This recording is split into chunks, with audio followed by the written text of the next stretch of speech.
What is going on, everybody? Welcome back to another edition of New York Giants Conversations. New York Giants Convo. I'm your host, Unpopular Opinion Sports, with my co-host, Big Pat Sports Talk, man. And we are here to give you all your Giants news, notes, and just have a conversation about this team. And there's a lot going on with this team, albeit the offseason.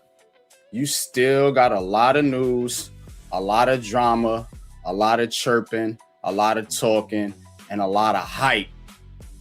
Is it warranted, or is it, as I would like to say, as we like to say over here, is it out of pocket? So we're going to get into all that. OTAs is up, and the Giants getting busy. Had one last night, got another one coming up this week. So we're going to talk about that. The guy y'all love to hate, Mr. Joe Schoen. Joe Schoen will be back, ladies and gentlemen. Joe Schoen was coming back, is getting a contract, agreed to a contract extension. You know, I got my unpopular opinion on it. Been telling folks, like I've been telling folks about a lot of things with this New York Giants team that nobody want to listen to your boy about. But again, Joe Schoen back. We're going to get into that. I'm going to share my thoughts on that. What's always the number one thing with the New York Giants is injuries, man. And they popping up again, sure enough as shit. So we're going to talk a little bit about Nabers. So there's some Andrew Thomas stuff going on out there. And already 2 season-ending injuries for the New York Giants, man. So we're going to talk about that. Inside the NFC East, going to peep into our NFC East rivals, see what's going on with those teams. And on the money or out of pocket, because shit is getting out of pocket out here. Real talk, man. But before I do that, before we hit the play button on this show, officially, Big Pat, man, what you doing? Chat, talk to me. How y'all feeling out there? Yeah, man, it's a lot to have a little convo about Giants Convo. You know, your favorite New York Giants show, Sunday mornings, man. We're going to talk about these New York Giants, man. Shout out to Coach. Yeah, hit that like, sub up, be notified, comment in the chat. Y'all know what to do.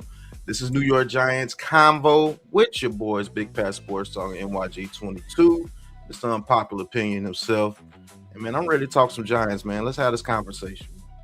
Let's hit it, man. Do that, do. All right, Giants Convo coming up. If I could get to the intro.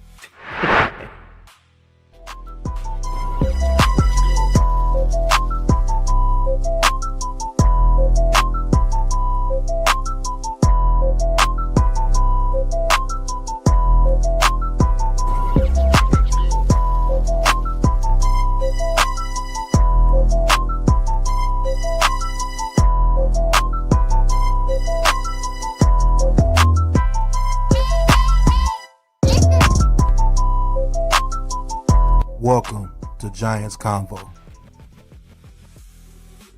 All right, man. Coming right back at it with Giants Convo, man. Giants Conversation again. Like we said, hit that like button, hit that subscribe button.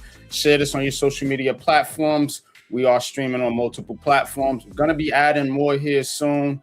Going to try to be on Twitch. Going to try to be on TikTok. So y'all be on the lookout for that.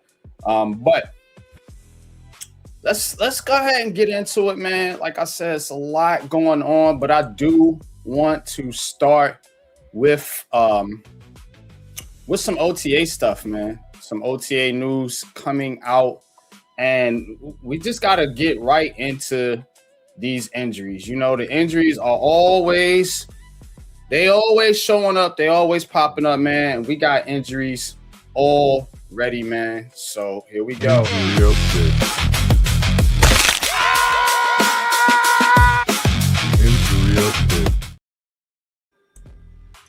All right, man. Injury update, man. Brought to you by the Aboriginal Sports Network, man. So, check it out, man. Roy Robertson Harris tore his Achilles and will be out for the season. Roy Robertson Harris, per Dan Duggan, tore his Achilles, will be out for the season. And that's a big blow for the New York Giants because he was the starting 3-tech on that defensive line last year, started all 17 games.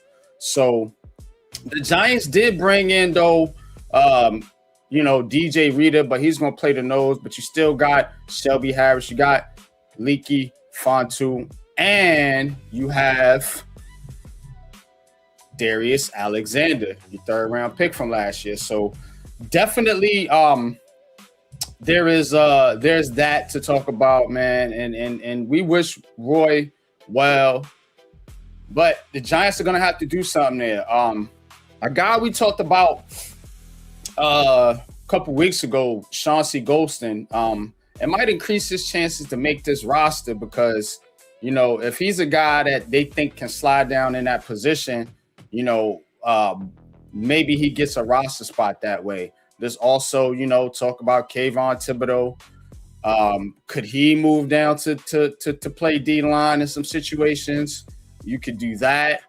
But overall, man, I'm going to pass it over to my football aficionado, Big Pat, man. What is your thoughts on this Roy Robertson Harris? The name you can't remember. What's your thoughts on your man and how big of an impact do you think this injury is going to have on this Giants team this year? It kind of sucks because Roy Robertson Harris, it was one of my guys on the defensive line that I thought that could make a huge impact in stopping the run this season, playing that 3-tech. So that's gonna make people like Darius Alexander have to step up in the second year and become that 3-tech. We still have Shelby Harris. We still got DJ Reader, which now those signings are tremendously important because we didn't get those guys and Roy Robertson Harris with them. My goodness. But what about our what's going on? I think that's LRP if I'm not mistaken. Does somebody like our 6th-round rookie have to step up now? Is this red shirt? Yeah, Bobby Jameson. Now I gotta get his name right. These 2-name guys. But Bobby Travis Jameson, I think that's what his name is. Is his red shirt year now revoked?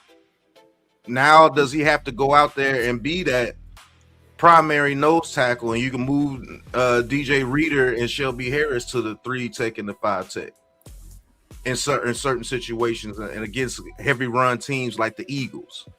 Does one of those undrafted rookies have to step up now?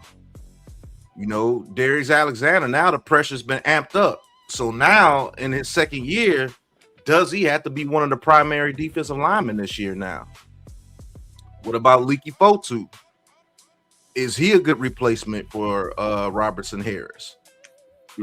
So, but it is good that we have a bunch of depth, but I think losing Harris is going to alter plans just a little bit because I think they had plans for Robertson Harris, me personally.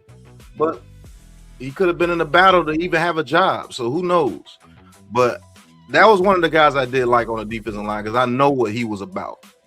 I knew what Robertson Harris was about. He was about stopping the run, and he's a high motor guy.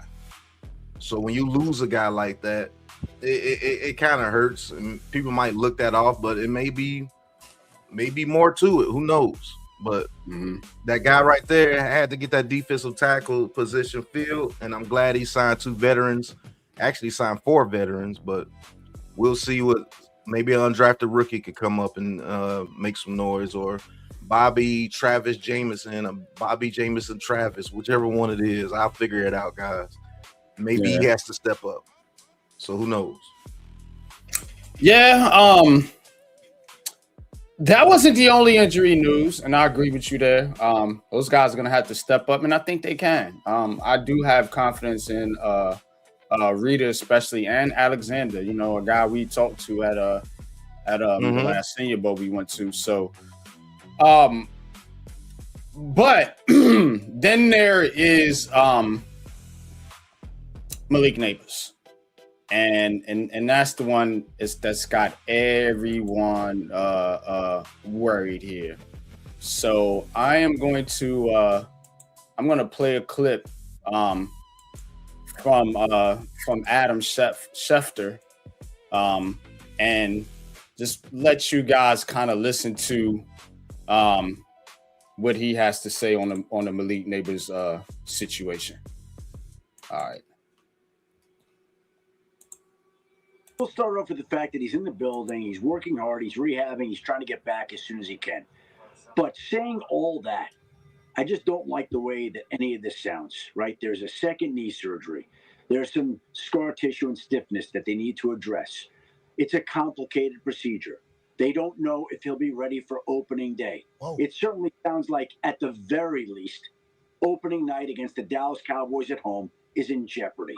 And it almost feels like, at this point in time, that it would be more unlikely that he would play in that game than it is likely that he would play in that game. And look, Jaxson Dart is the quarterback of the future there. If we go back to last year when they finally called on Jaxson Dart and Malik Nabers played one half of football together. This should be the Giants' future together. Their star quarterback, their star receiver. And we have not gotten to see them play because in the first half of that game last year against the Chargers, Nabers tore his ACL, did other damage to the knee, went out of the game, and now has had 2 surgeries since then. And opening night, at the very least, is a major question mark as to whether or not he'll be able to make it back for that game against the Cowboys right now. All right.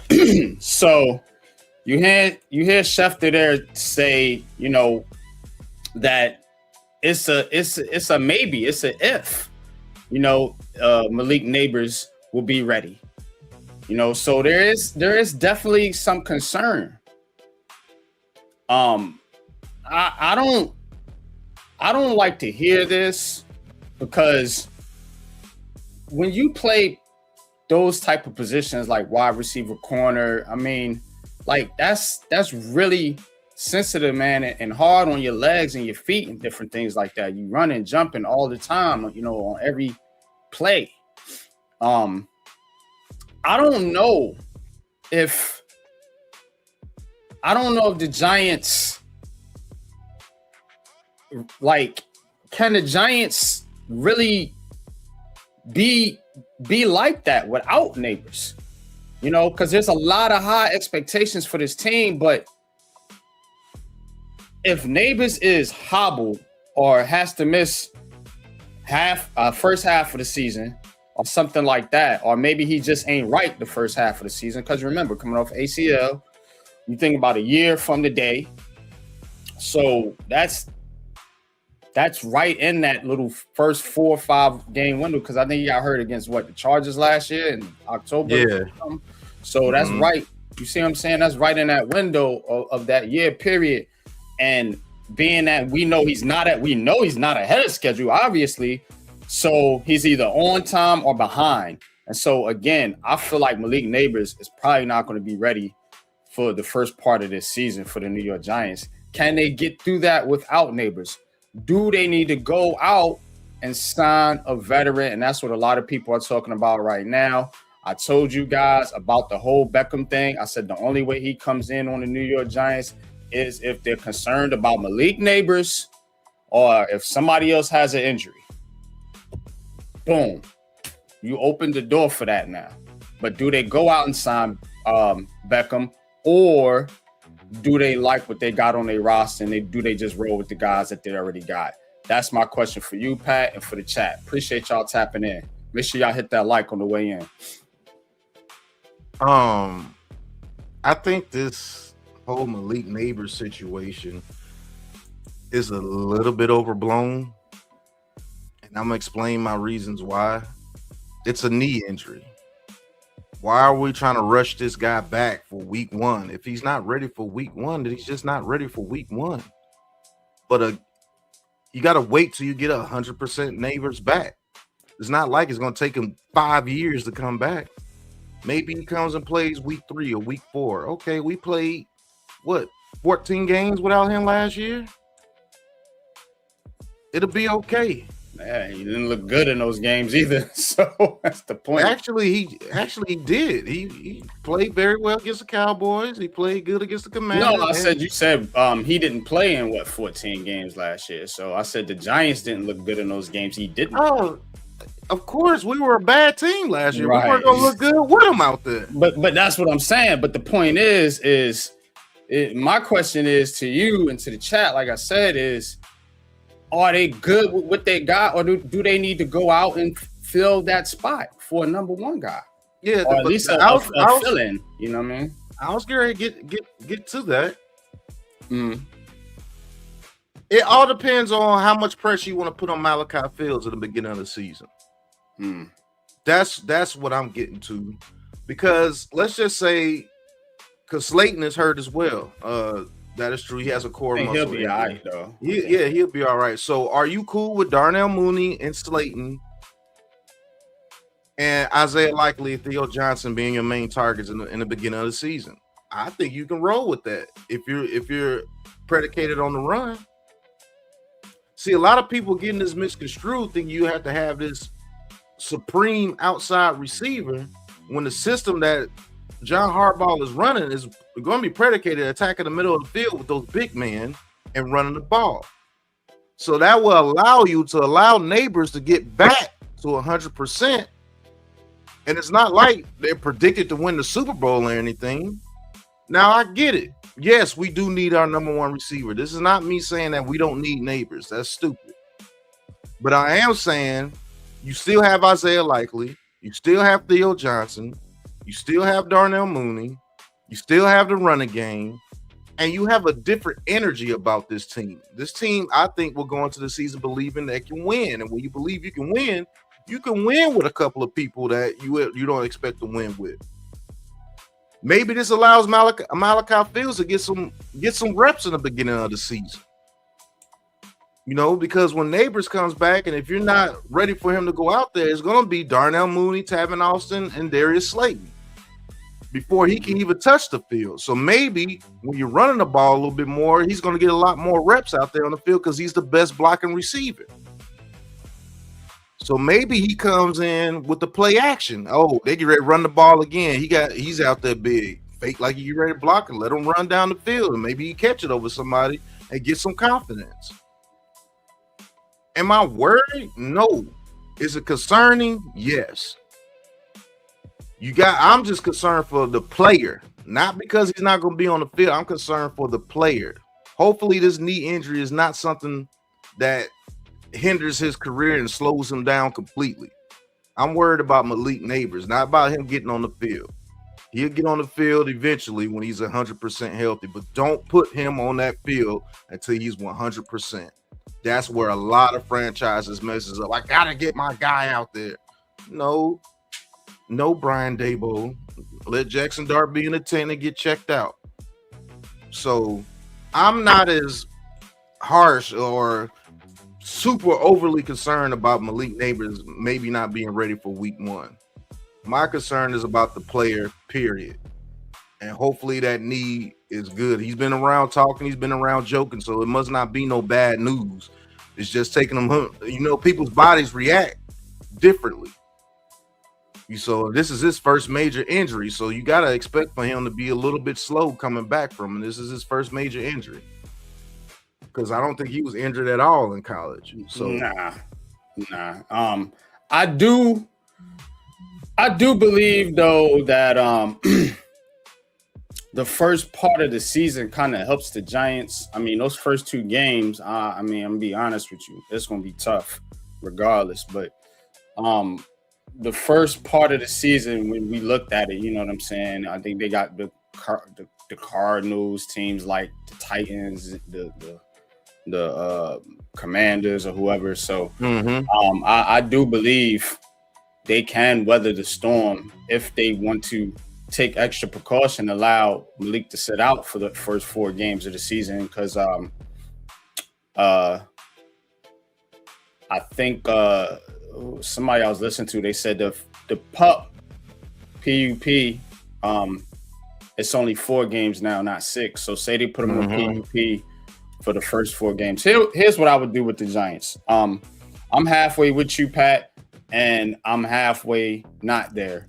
Only because I do not believe that this New York Giants team, just from a body standpoint, I don't think they can just go on there, you know what I'm saying, missing their top wide receiver. I do think you need to add another significant player, a player that somebody has to account for, that's respected. You see what I'm saying? Because again, with that, if you don't, it's gonna make your team sort of one-dimensional if you're just leaning on that run too heavy.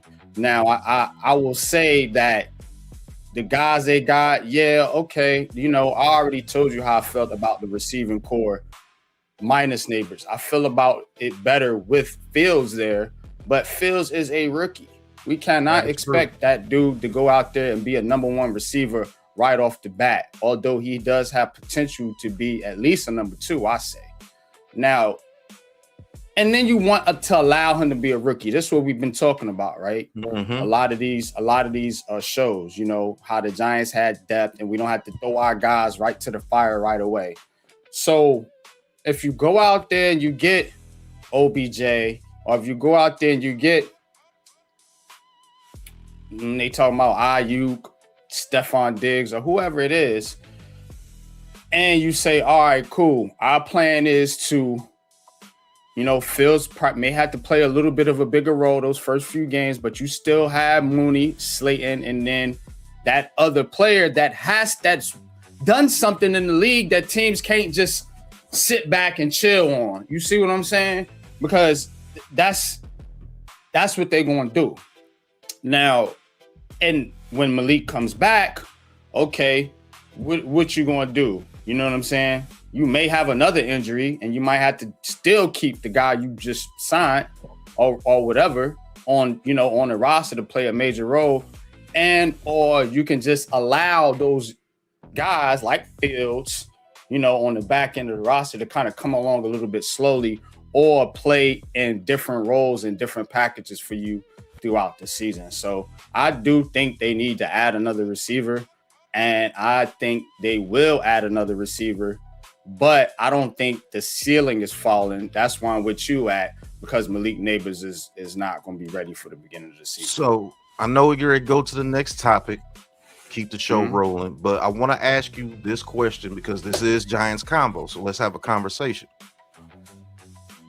I'm going to name this roster, and I want you to tell me what you think about it. From your standpoint, you know the offensive line, you know Scatterbo and Tyrone Tracy are the running back. So are you not confident in a Theo Johnson, Isaiah Likely, Mooney, Slayton, Malachi Fields passing game? We're strictly talking about the passing game. We're not worried about the run game. Are you confident in those pass catchers to hold it down? You said who now? Isaiah Likely, Theo Johnson, Mooney, Slayton, Fields, your top 5 targets for Jaxson Dart. What do you think about that for Jaxson Dart, and what do you think about that lineup as for the passing game? Because that's basically what it's going to be. Yeah, I think it's average, and I think you can beat trash teams. Good to average to better teams. I don't think you can win with having Mooney or Slayton as your de facto number 1, even with those tight ends, because teams can cover that. You know what we're talking about. I'm not going to be long-winded, but teams can cover those tight ends in the middle of the field and make you beat them on the outside. So again, if you don't got guys that can do that, Fields I think can do it, but we talking about a rookie. That's my question. So you don't have confidence in Darnell Mooney being an outside receiver? Is that it? I just top flight competition. No, I don't. Okay. All right. Yeah. You got it. But good stuff. But yeah, I don't think they dead in the water either way. All right. Now let's go to the other news, and I'm gonna play a clip here of our left tackle, Mr. Andrew Thomas, talking, man. And there's some concerns with Andrew Thomas once again, but we're gonna let him tell it from his own you know what. So let's cue that up. And all right. It sounds like Harbaugh said you did some, but you're also maintaining shoulder and foot. Yeah, they have a nice ramp up plan for me. Just precautionary thing. Obviously, what we care about is September being ready. So I've been trusting that. It's definitely tough, sometimes because I want to push and I want to get better. But I'm trying to trust the process to make sure I'm ready to go when it counts. But you'll probably do more than you've done in the spring. Than before, Previous. yeah, right. Andrew's I'm not in the boot walking around. You know what I mean? Andrew's- From last year. It's like lingering, something that I have been dealing with, but I think I'm in a good place. What about the foot? Is that the thing that you've been dealing with the last couple of years? Yeah, it's just maintenance. Obviously, the Liz Frank, tough injury, but we're doing our best to manage it. But it sounds like Harbaugh said you did some. But All right, so you hear Andrew Thomas there talking about his injury and how the New York Giants are bringing him along slowly. Now, again, this is not the foot. This is a shoulder issue with Andrew Thomas this time. And man, I love Andrew Thomas, man, but this is starting to be a little bit concerning here with the injuries with AT. He does miss, a handful of games almost every year. And the Giants have, to their credit, built some depth on the offensive line, but this is your best offensive lineman, and it ain't a question. CC is a rookie. Jermaine is good, but he ain't Andrew Thomas Pro Bowl level good. So again, it's not the injuries for me. It's always the top key guys for the Giants. And again, we're talking about your left tackle. Now, can they do some moves? Can they slide Bo over, who I think Marcus Bo did play left tackle in practice. So he's going to get his fair share of reps there, which is a good thing because it's 9 times out of 10 a good chance he's going to have to go in at some point and replace this man right here, Andrew Thomas, because his body's wearing down, But when healthy, when on, yes, he's one of the best. So the Giants, I think, are doing the right thing by bringing him along cautiously. But what's your thoughts on this Andrew Thomas news here, Pat? Because that's your left tackle, and a lot of what we talking about with this Giants offensive line being much better and actually being able to run the football is predicated on Andrew Thomas being there for the majority of the season. I mean, do you have reason to be concerned for this season? I don't know, man. Like you said, it was maintenance. It's a shoulder injury. Only thing I'm concerned about is that Lisafranc injury. Is he overcompensating on other parts of his body because of that Lisafranc injury? And if so, his body will continue to break down. You'll get shoulder injuries, other type injuries because you're compensating for that foot. The only thing I'm worried about is he confident in going out there and being Andrew Thomas? Is he really over that Lisafranc injury?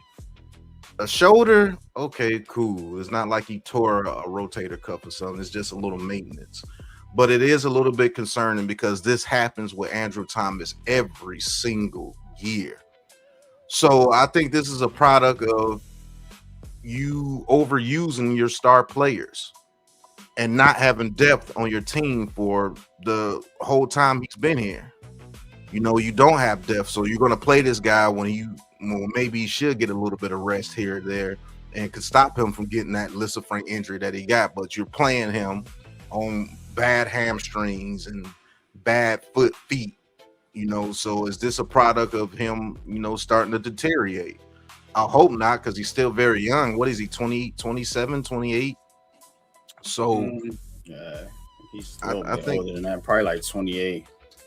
Yeah, he might be 28, and you could check, but I'm not going to be worried about it until they say he's officially on the injury report. You see what I'm saying? Where we play that injury thing and Andrew Thomas is not playing. Yeah, right. So that's when I'll get concerned. But we got Marcus Bowe, we got JC Davis. He's 27, so 27. Yeah, I knew he was around 27, 28 because he's been in the league 5 years or 6 years, and I think he came out real young. He came out early 20s. So Giants fans, you gotta if he is deteriorating or if he is breaking down, you got to put that on the franchise because they played this guy with hurt hamstrings. Remember the Dallas Cowboys game when he went down? What they will coach? throw him back out there. See what I'm saying? Dable, a lot of our good players that Dable had, he's ran them into the ground. Malik Nabers, ACL. Andrew Thomas, Dexter Lawrence, Kayvon Thibodeau. I mean, the list goes on and on. You could keep naming to lose games on purpose. Yeah, which what they was doing, which is what I said. Even Darius Slayton is breaking down a little bit. He's been consistent as playing games, but the past couple of years he's missed games. So we have to put this on not having depth, and hopefully John Harbaugh came in at just enough time to save some of our top players.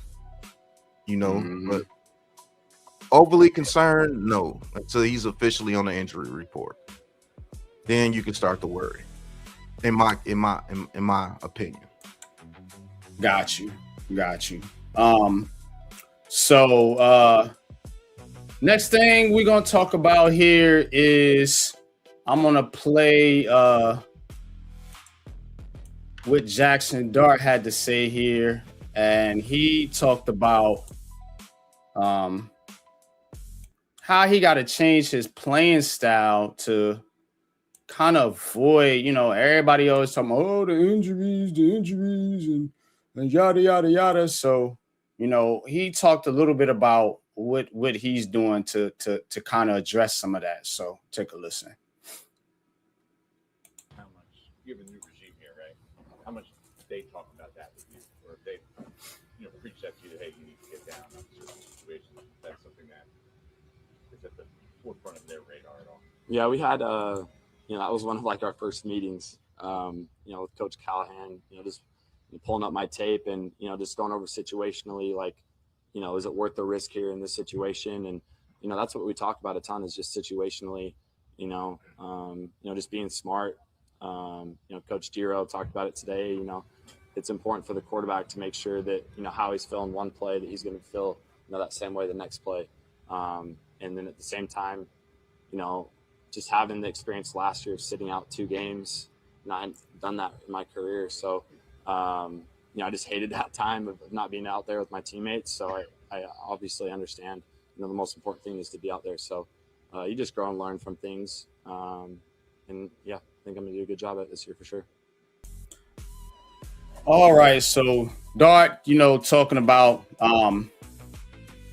what he learned, that the importance of being out there on the field for his teammates, protecting himself, not putting himself in harm's way, all that stuff, because these reporters, they just keep on. They act like this dude was Sterling Shepard out there, just getting fucking broke up every damn play. You know what I mean? But it's not like that. And this is one of those things that I do think is overblown. I mean, he has some concussions. It's football. Okay, cool.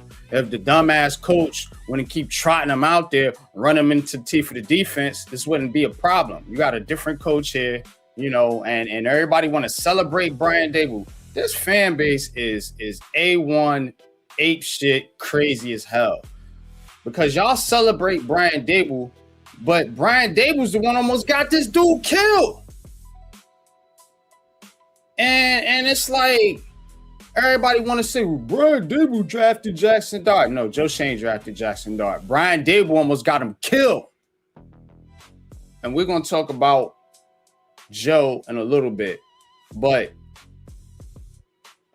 what's your thoughts on this Jaxson Dart and what he said here? And what do you think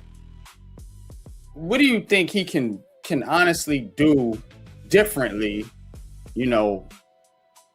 and during the season to kind of alleviate some of this noise about, him being kind of reckless out there? They had some of the same questions with Drake May too, by the way.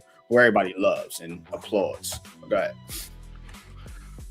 I just want to have a conversation with the Giants media heads that are in that building, like Rat Leonard and all those guys and That his dude fan is base. a I can't stand him. Yeah. But this is what you do to your players, man. You put these narratives on these players, and the worst thing you could do is put a narrative on a player and having him thinking about this bullshit when he's going out there playing. And you're going to make him a tick slow. You said this in a film review, not a film review, but when we did a Giants video, a Giants Uncut. Let him do what the fuck he do. Let him do what he do. He's a star. You got what you wanted. You wanted the Josh Allen archetype. You wanted it. What does Josh Allen do? He goes out there and do what he do. He makes plays. You want to know why this kid is not going to be getting hit and stuff like he was last season? Because the coach has changed. When you're running Jaxson Dart as much as your running backs, that's going to happen. When you have to run around like a chicken with your head cut off because the system around him is ass, and Wan'Dale Robinson is his top target, and he's trying to throw those layered throws that he loves to do to Wan'Dale Robinson, and it's not going to work. He's going to run and make a play. He's a playmaker. That's what you wanted. So why are you trying to put this narrative on this kid like he missed 20 games last year? He got hurt because of what was going on out there on the field. And this is one of the cases where he did actually make the offensive line look a lot better than what they were. He actually did do that. In certain cases, that can happen with quarterbacks like how he's built. He's a tough son of a gun. He's bulked up, not in weight, but in mass and muscle mass. And when you look at what they did with Lamar Jackson, they did not run Lamar Jackson into the teeth of the defense constantly. They allowed him to use his ability when he had to use his ability. Now, does he need to be a little bit smarter? Yes, I'm not going to take full accountability away from Jaxson Dart. That's not what we do here on Giants Convo. We hold people accountable when they need to be held accountable. And yes, he does need to get down and take less hits. That's a fact.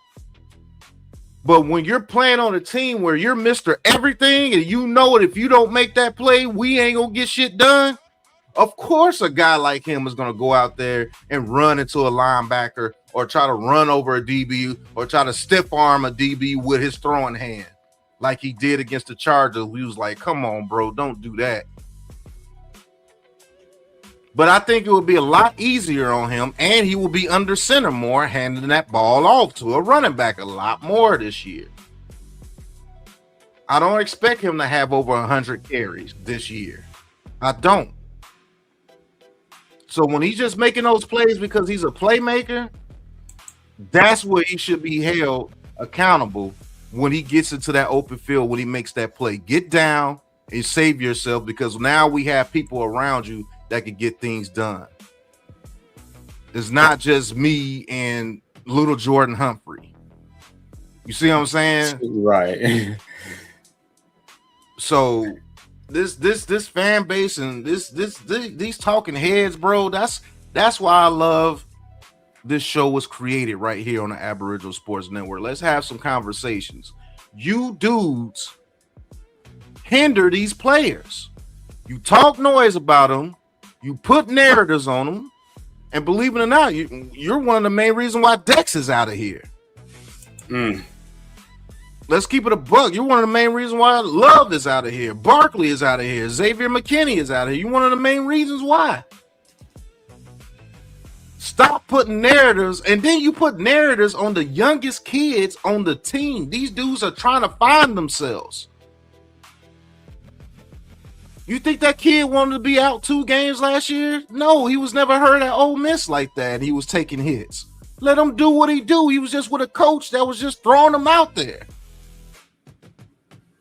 And you know it's true because the dude ran into the blue tent to try to rush him out the blue tent. That's why he was fighting fired because he was getting Jaxson Dart messed up. Think about that. He was fired because Jaxson Dart was getting tortured out there. But that was the only thing he had because he finally got his guy, and his guy, he was running him into the dirt. But y'all go ahead, man. Keep putting narratives on this kid, and Jaxson Dart will be the next one that's out of here. Well, that's a good transition because that's where we're going next. The narratives that the Giants and fans and Twitter continues to put on some of these players and some of the things that they say, do, or don't do is crazy. So if you guys haven't heard, there was a situation on Twitter with Jaxson Dart. Now, let me go full screen here for just a minute because I do want to make this clear. I do not support politics. Again, right.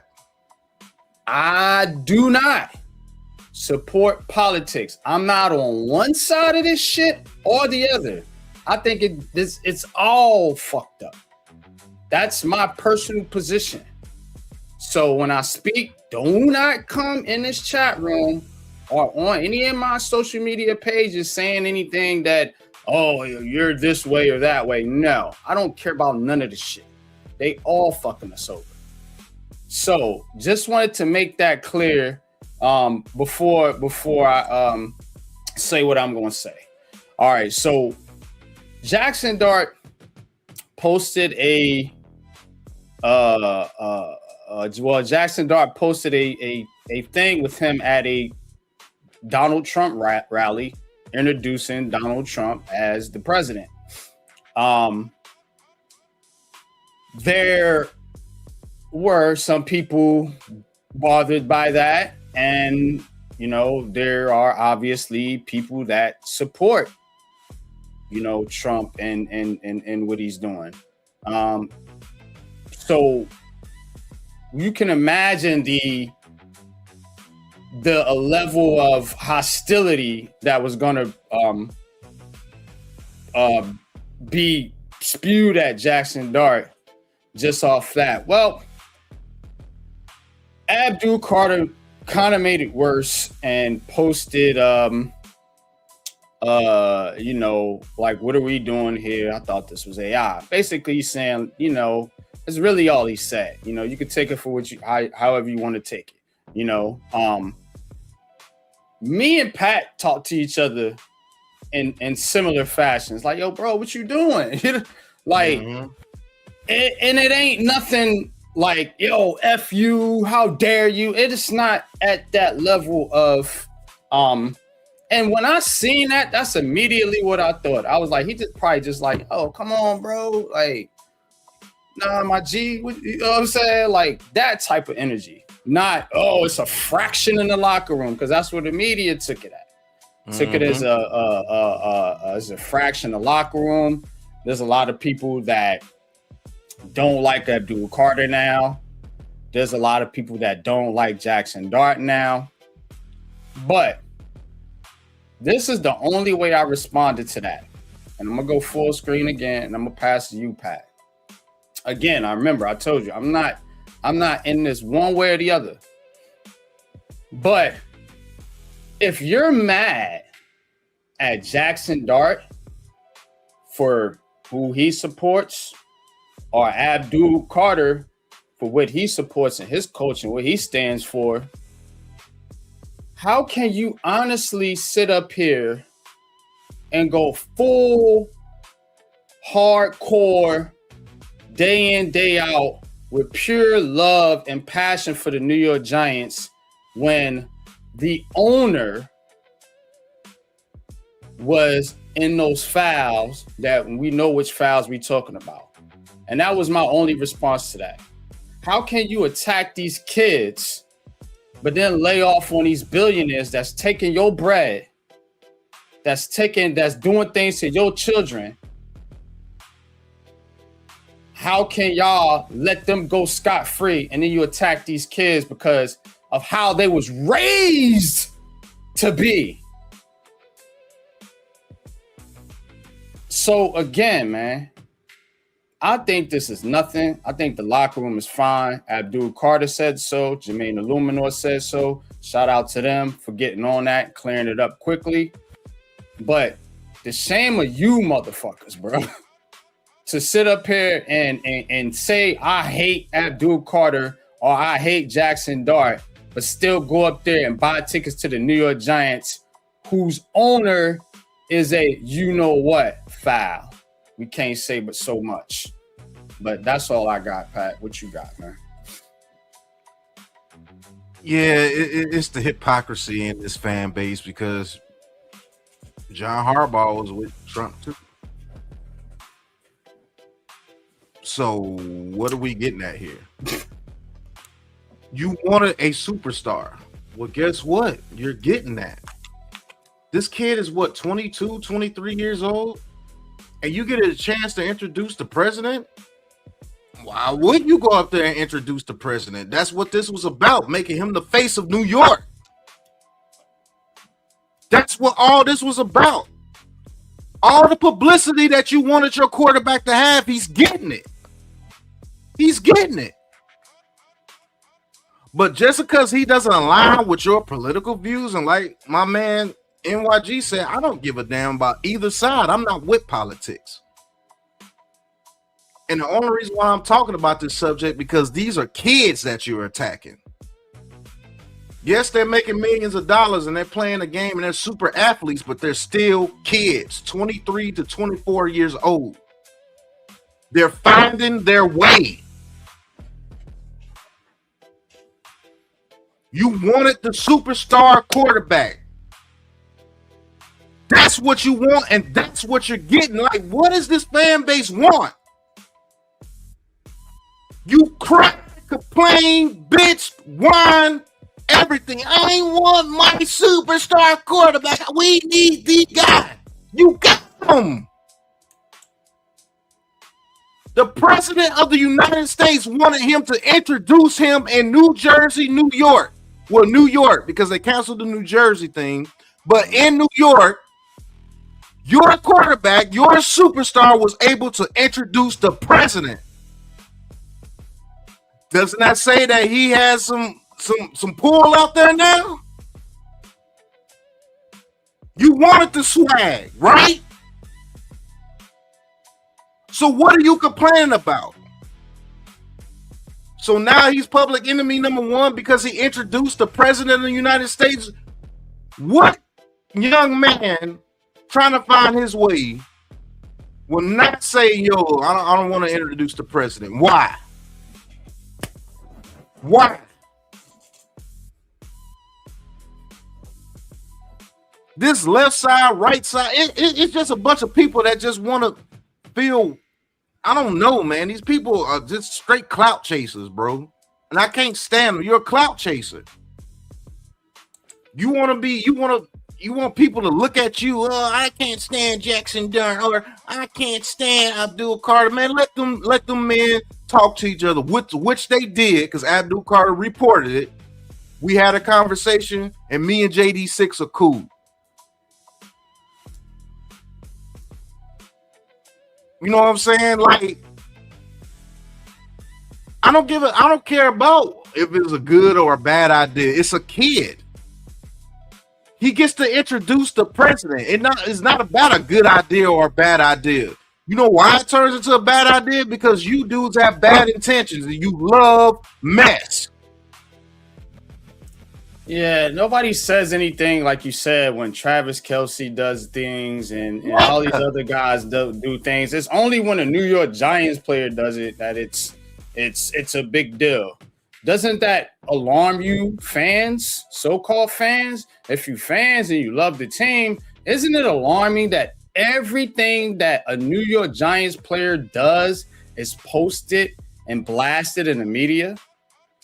Like, salute to you, Jay, and salute to the chat. I appreciate all y'all's Mosley. Yeah, I appreciate everybody in the chat commenting, man. Look, man, like you said, bro, everybody is on a side that they want to be on, and it should bother you, because are we gonna go down the list of the football team and ask every single player who you support, who'd you vote for, who'd you support, who'd you vote for? Because then y'all ain't gonna like damn near 60% of the team. I promise you. Right. You know. So again, that's why it's not about what.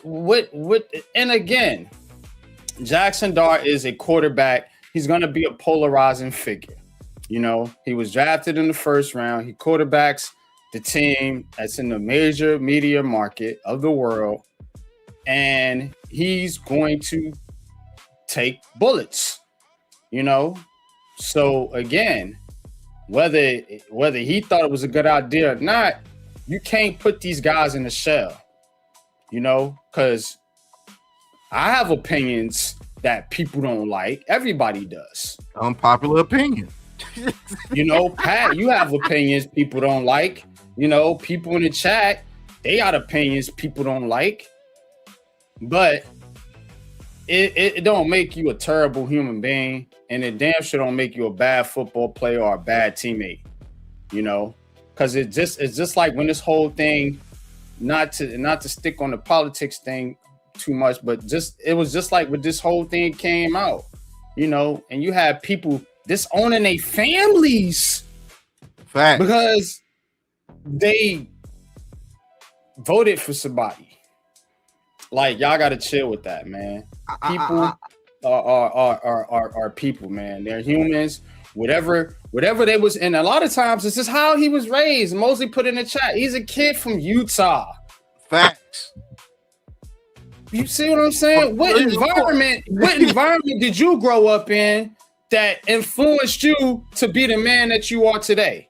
Facts. You see what I'm saying? It's all about different perspectives.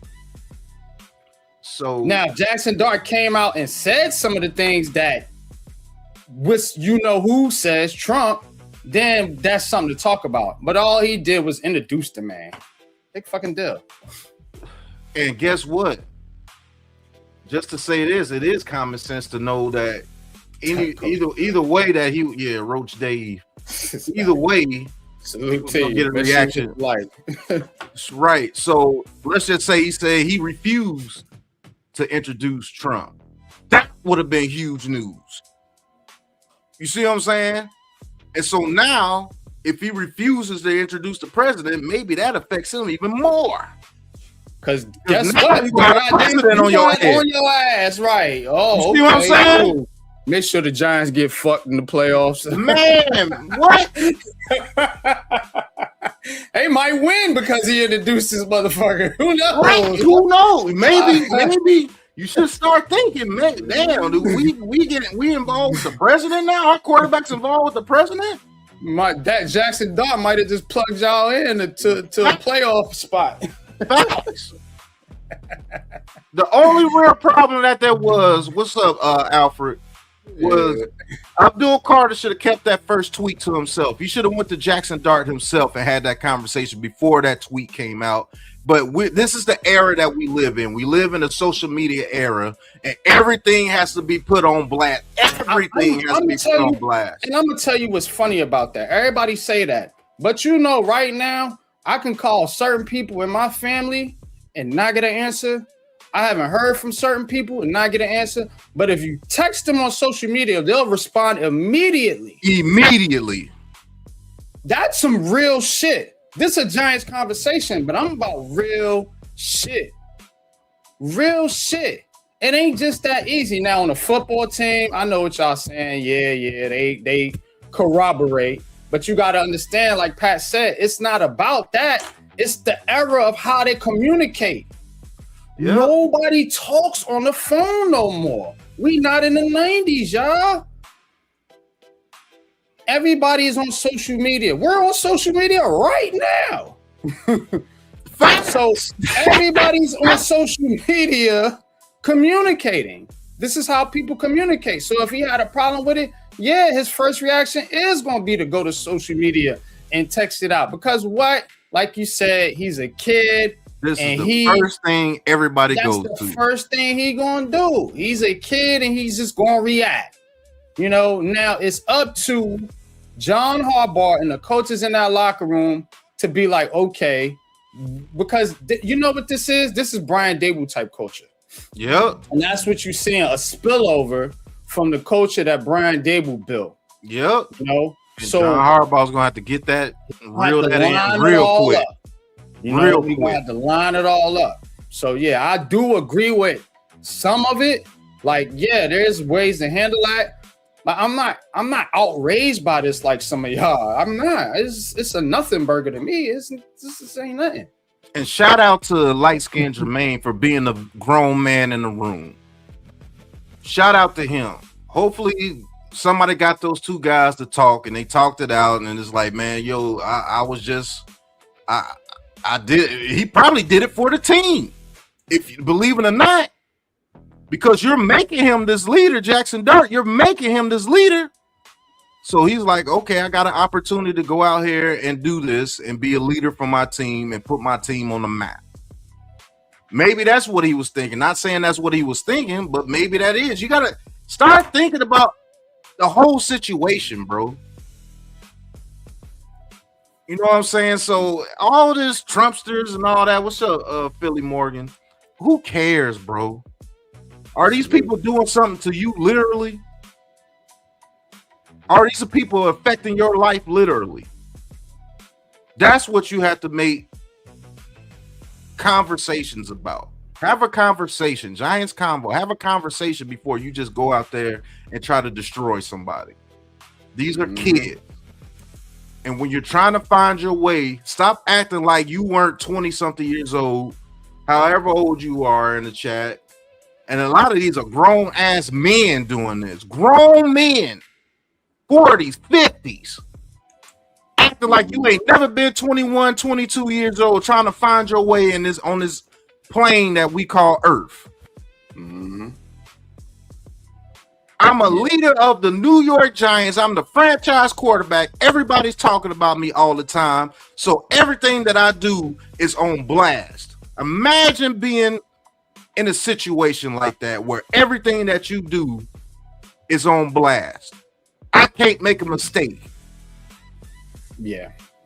All right. But let's go to something else that's gonna piss y'all off. Oh, make y'all mad today, boy. So Joe Schoen has been extended. And let's hear from where is he at? Paul Shorts of the Post about what took place here. This is like a couple minutes, so I'm gonna let this one play, let y'all take a little breather, and then we'll get back into this. Big news out of the Giants Thursday night. Joe Schoen receiving a multi-year contract extension.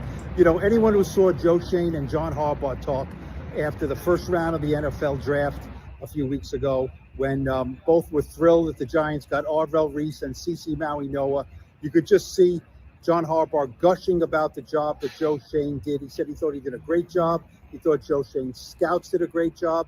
You know, don't forget, Joe Schoen was able to get a first-round pick, number 10 overall, for disgruntled Dexter Lawrence. John Harbaugh was thrilled at that. So, you know, you could just see that this relationship was really budding and growing. And so Joe Schoen gets a contract extension, multi-years. He was going into the last year of a 5-year contract. And it was really not tenable for a GM to go into the last year of his contract. Sometimes teams do that. Most often they do not, because it's just not good for business to have a guy in his lame duck season. So the Giants rectified that. And look, clearly this has John Harbaugh's stamp of approval on it. When the Giants hired John Harbaugh, he really did not know Joe Schoen at all, even though the two of them spent basically the past 2 decades in the NFL. They had not worked together. They really didn't know each other. And John Harbaugh was hired, and the relationship started growing and growing and growing, and it got really, really strong. You could just tell when the two were together.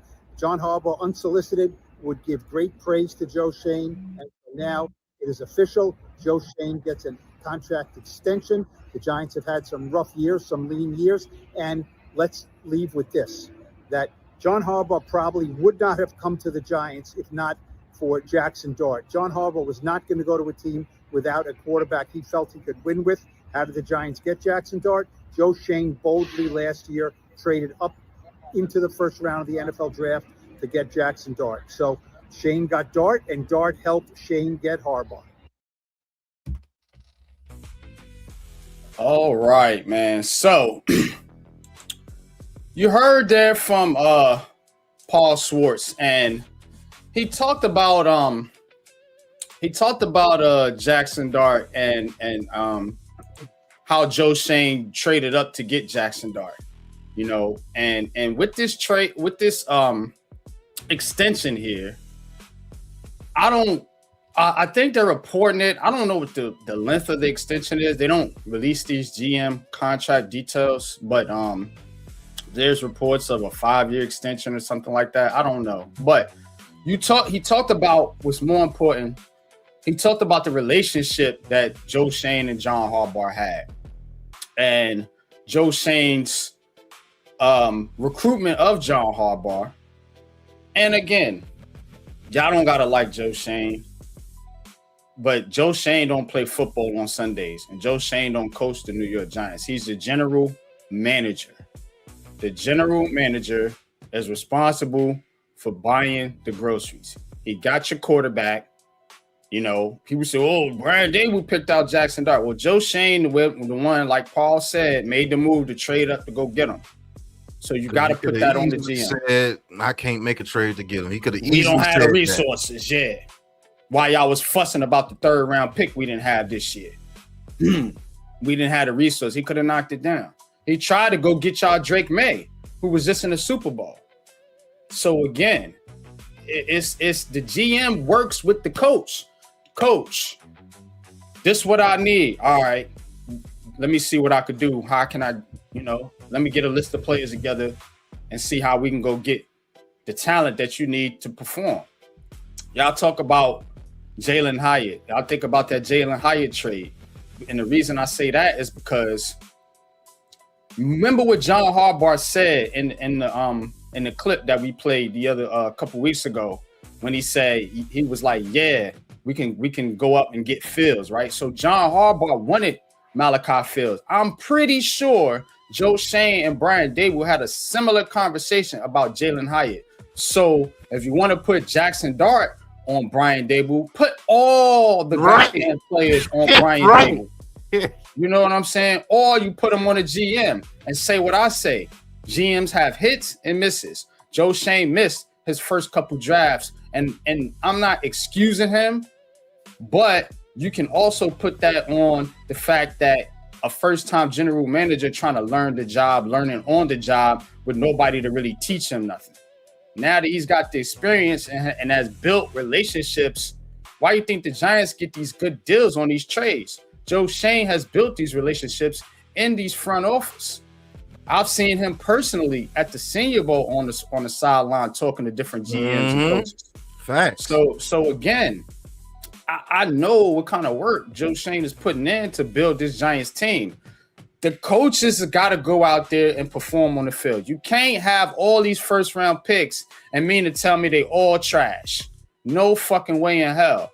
All these top 10 picks is garbage. The Giants have one damn near every year. Why? Because they haven't been good. Why haven't they been good? Think about who Joe Schoen took over for. Dave Gettleman. Okay. What did Dave Gettleman have? The records were during his tenure. I think it was like 25% or something. So you can't put a record on a GM. And I'm going to talk about somebody else that y'all probably ain't going to like here in a little while in Lil Known Giants. Just a teaser. But I've been one of the few people out there saying that I don't think this disaster has been on Joe Schoen. I actually think he's done a solid job. And again, I was proven right again, not to toot my own horn, but shit, I will too. He's here. They signed him. So they agreed with what I've been saying. It's not his fault. It's been on the coaching. Coaching. Why do you think everybody's so happy now? Not because we changed general manager, because we got a new coach. And last thing before I land the plane, if you wanted Joe Schoen fired, you have to have a valuable replacement for him. Do you really want your coach doing the GM work and the coach work? That don't necessarily work out too well, unless you fucking Bill Belichick. That's about the only one I know that did it. So, and he still had a GM that was basically a high-level scout for him. But yeah, man, Joe Schoen gets a contract. No Giants fans don't like it, but I like it because it keeps stability in the organization, and you know he can continue to build with what he already started. And you don't have a GM coming in here that's gonna want to get rid of your players that you like because they're not his guys. Go ahead. Yeah, I'm gonna go to one of my favorite memes, Mr. R. Kelly. That's stupid. Use your common sense. People like Rat Leonard was saying this guy was gonna be fired after the draft. Yeah, that dude. Make that make sense. I can't stand Pat Leonard, yo. If this dude is incompetent, if this dude is as incompetent as you said, John Harbaugh was looking at Joe Schoen, why in the world would John Harbaugh even come here in the first place if Joe Schoen was still here? Why would he even allow Joe Schoen to be even a part of the draft aspect if he thought he was so incompetent? And why would he be celebrating with him when he got the people that he wanted? You see what I'm saying? Like, this fan base is so trash, bro. Anything wrong is Joe Schoen's fault. Anything good is the coach's. That's crazy. So Joe Schoen had nothing to do with Jaxson Dart, even though he made the trade to come up to get him. Even though let's just say he didn't want Jaxson Dart, but he still did his damn job and got the quarterback the coach wanted. He made those calls to get that trade to happen, and then people were shitting on him about trading for Brian Burns, who was a deep NFL Defensive Player of the Year candidate. Make that make sense. Yeah. Then you want to shit on him about the Dexter Lawrence trade, but he got a number 10 pick when people were saying Dexter Lawrence wasn't even worth a second. A man with half a sack, he got the number 10 pick and got you an offensive guard that we needed. You like Alvaro Reese? That has nothing to do with Joe Schoen. You like Malachi Fields, even though he made the trade to come up to get Malachi Fields? That has nothing to do with Joe Schoen. That's all John Harbaugh. That's how I know these people that be talking don't know no nuance of what the football world means, bro. None of those trades or anything happens without Joe Schoen doing his job. The worst thing I say Joe Schoen has done as the GM of the New York Giants is not hiring the right coach in the very beginning. But if this is my first time as a GM, you don't think he's going to bring over somebody that he's comfortable working with? This is my first time. I want to bring somebody that I know that I'm comfortable working with. And that was Brian Daboll. And it turned out that it didn't work out. He was one of the guys that actually fired Brian Daboll because he was hurting the quarterback that I traded up to get you, and you're messing him up. You got to go. You got another one to mess up. Poor Cam Ward. Man, I hope they do right by him, but I don't see it. But and good for you dudes that's been hating on Joe Schoen for the past 2 to 3 years. Just fire him. No, develop. Get you a coach in here that can develop, and he was part of that process. John Harbaugh even said it. He was one of the reasons why he came over to work with Joe Schoen. Yeah. But no, John Harbaugh just lying. John Harbaugh has carte blanche, but he's still here. John Harbaugh thinks he's an incompetent buffoon and has carte blanche, but Joe Schoen now gets an extension. So now where are you going to go with it? Sad, man, and good for Pat Leonard. I can't stand that dude. He just eat crow, and he can't be a real man and admit that he was wrong. He's still trying to double down on it. Yeah, he's put here to divide the Giants fan base and try to divide the Giants locker room. Yep. Jermaine Alumno has been calling him out. You know what I'm saying? I've called him out, even though, you know, I don't hold no weight in that organization. But I just think it's garbage, bro, because, you know, yeah, the Giants have done a lot wrong. So have a lot of other franchises. You know, we follow the NFL. You know, me and Pat, we're Giants fans, but we cover the entire NFL from draft to you know, to the Super Bowl. So it's just one of those things where a lot of teams got shit wrong with them, you know. But to sit up there and say everything the Giants do is a problem, you got a problem with it, or some type of underlining hidden. And I'm a big ass conspiracy theorist, as they say. But I got, you know, enough discernment to say not everything is what you see or what you hear, you know. But Pat Leonard, guys like that, they're not going to tell you the truth. They're just going to feed you what's going to get clicks and spread throughout the media, so they can look like they somebody that knows what they're talking about when they don't. That's why I listen to real people that cover the Giants, you know, like Patricia Traynor and P. Dot and Smell and those characters, man. But because some of these guys are just, you know, and Paul does a good job too, but some of them cats are just looking for clicks and views and trying to get shit stirred up because they ain't got shit better to do. So, all right, we covered that. Yeah, we got through all that. So let's go to Little Known Giants. And for this segment, I told you I'm gonna make y'all mad today. Well, some of y'all. I'm gonna talk about another general manager. And the reason I'm bringing this up, Jerry Reese. The reason I'm bringing up Jerry Reese, you might say, well, why in the hell are you bringing up Jerry Reese? Let's go with this one. So, Jerry Reese is being talked about as being inducted in the Giants Ring of Honor.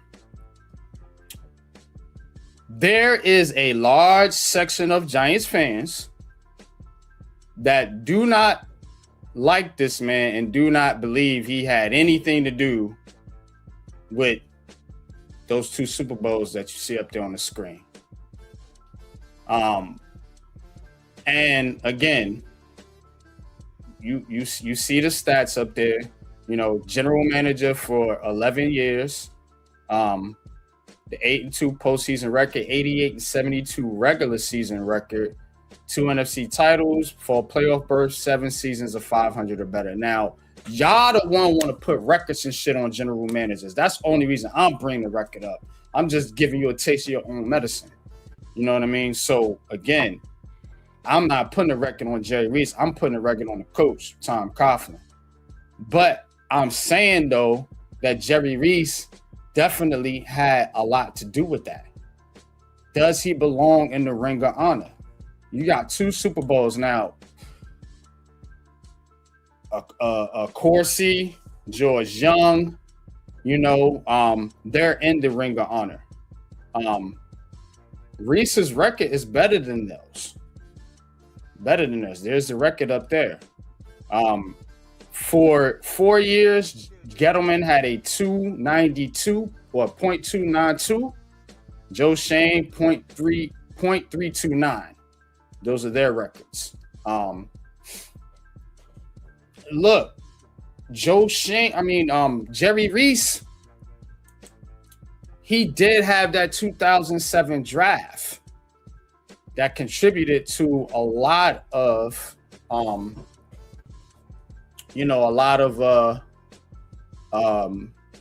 the Giants winning that Super Bowl. Now, I personally think Jerry Reese needs more credit for what he did in the Giants organization. Yeah, it did not end well. The whole Eli Manning fiasco and all that crap. Ben McAdoo, all that stuff. We all know how it went down. But, and remember, they got back to the playoffs in 2016 too. Should have did something that year. Wasn't for goofies, you know what I'm saying? Doing goofy shit. Young players. Again, we talk about young players all the time, right? But who was the coach? A young, inexperienced coach that did not know no better. That's why Beckham and them did what the fuck they did. Bet he won't do it with Harbaugh here. That's why. See the difference? But is that on Jerry Reese, though? No. He brought the guys in here, got the coach, got you there. A lot of people don't talk about Jerry Reese, Aboriginal brother, you know, and people that rag on the Giants about color and politics and race. Why aren't y'all giving this man right here, a brother, more credit for what he did in this so-called racist organization? Remember, y'all saying that, not me. So that's why I'm bringing up Jerry Reese right here on Little Known Giants. He should be well known, since y'all love to talk about general managers and trash them when they fuck up. Why don't this man get credit for winning 2 Super Bowls? No, you're not giving that to Ernie Accorsi. He was not the general manager. I don't care whose roster this man had. He brought his own players in as well. And yeah, they won another Super Bowl with his guys. So why isn't he getting more credit? Why are y'all giving his credit to another man? Jerry Reese deserves to be in the Ring of Honor. That might be an unpopular opinion, but that's who the fuck I am. I'm going to speak up for people like this, and this man has been basically shunned to the side. Like, fuck that, bro. Y'all talk all this shit about all this other crap, bro, but y'all won't get his brother right here his fucking credit. Jerry Reese deserves to be in the Ring of Honor. You can have your opinions about it. I respect everybody's opinion, whether you agree or disagree. That's why I created this channel. But my unpopular opinion is I think he belongs there. What you got? Yeah, this segment should have been on a segment that we created, that we could create, is well-known Giants. He should be well-known. He shouldn't be a little-known Giant.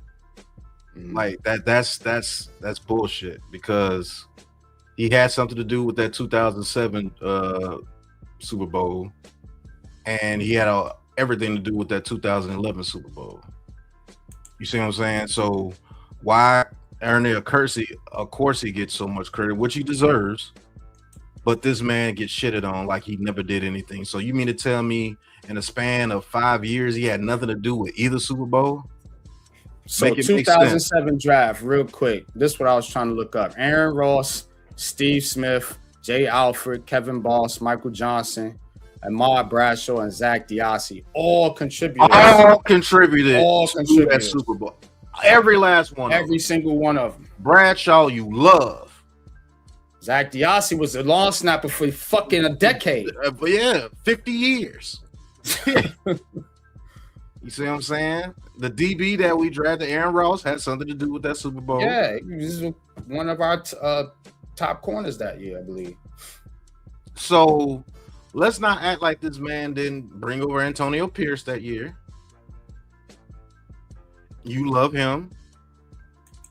I just think that this fan base is so fickle and so trash that you will let guys like this, and whatever reason it is, I got a very good reason, and I know why you do it, but for whatever reason it is, why would you trash this man but get mad if Jaxson Dart introduces Trump? But you can't even support the brothers that actually got you to where you can talk a little bit of shit. Because if it wasn't for those Jerry Reese years, we would only still have 2 Super Bowls. Let's keep it a buck. He allows you to talk the shit that you do. because of those two teams that went on to win those Super Bowls. And let's not forget, it wasn't for a Plexico Birds mishap, we might have got back to back because we were rolling through people that year. Oh, and did you say Steve Smith? Did they build? Yeah, Steve Smith, the wide receiver. He was an integral part of that first Super Bowl. You remember, he made the catch to allow Plexico Birds to go and get that catch against the Patriots. People forget about that play on that crucial third down. We picked up those 11 yards and fought his way to get those 11 yards. After the I agree with you there, Jay. Yeah, can't none of these GMs what GM have we had that draft good offensive lineman? The best one was Andrew Thomas. Other than that, we have Eric Flowers, Evan Neal. I mean, the list goes on and on and on. We don't even have enough time to have a conversation about that. Yeah, of course, he got you Snead, who was probably our best offensive lineman. Yeah. So, yeah, this man should be a well-known Giant. And he had 7 years out of 11 years of 500 or better football.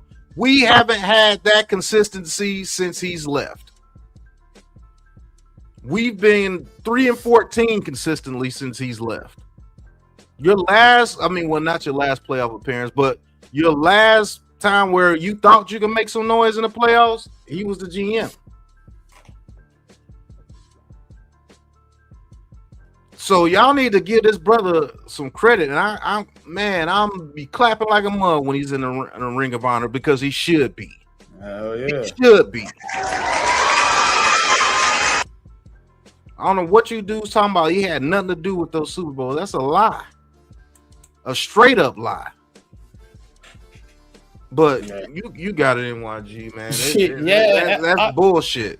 Yeah, it is, man, because there's a lot of hypocrisy going on in this fan base, man, and I'm trying to get to the bottom of it. That's why I give y'all segments like this. You know, you're not getting this nowhere else. Ain't nobody gonna talk about it. They're gonna try to bury this man for some headline bullshit that don't mean nothing with the team, like Dart and Abdul Carter. You know, we're gonna dismiss that quickly. Y'all clap it up for Jerry Reese one more time. Let's hope he gets in there, man, and celebrate one of your best GMs in history. You know, one of your best GMs in history that got you all the fond memories, or help you get all the fond memories that you have of those two Super Bowls. All right, man. We're gonna get into inside the NFC East. Let's poke around the division, man, and see what these other teams talking about, man. And then we're gonna wrap it up with On the Money Out of Pocket, man. Some out of pocket shit going on out here. Right. All right. Inside the NFC East. Let's go ahead and hit that one, brother.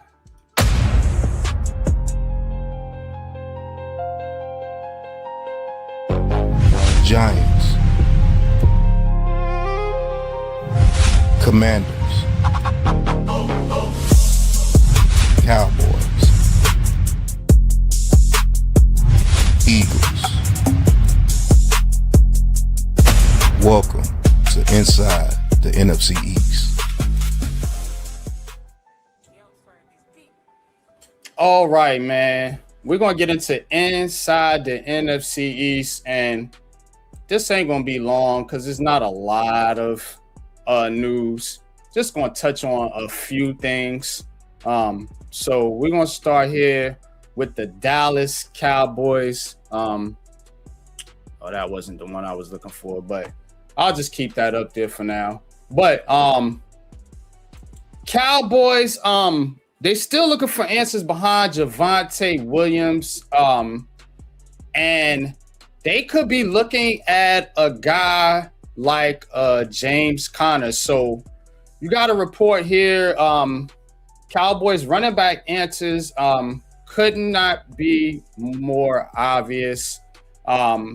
Just reading a little bit of the article that's by the Landry Hat, Marcus Mosher. They apparently could trade for James Conner. Right here is the headline. Cowboys could trade for James Conner before week 1. You remember the Cardinals drafted Jeremiah Love. They signed Tyler Algier. So Connor could be the odd man out. Cowboys, again, remember me telling you guys that behind Javonte Williams, they just got Jalen Blue, and they have questions about him. So Cowboys could trade for James Conner, man. What do you think about that, Pat? I think that would be a pretty good get for them because he's a running back that actually, he's an all-around running back. They need a receiving running back out the backfield. He's a hard runner. The only thing with James Conner that holds him back is injuries.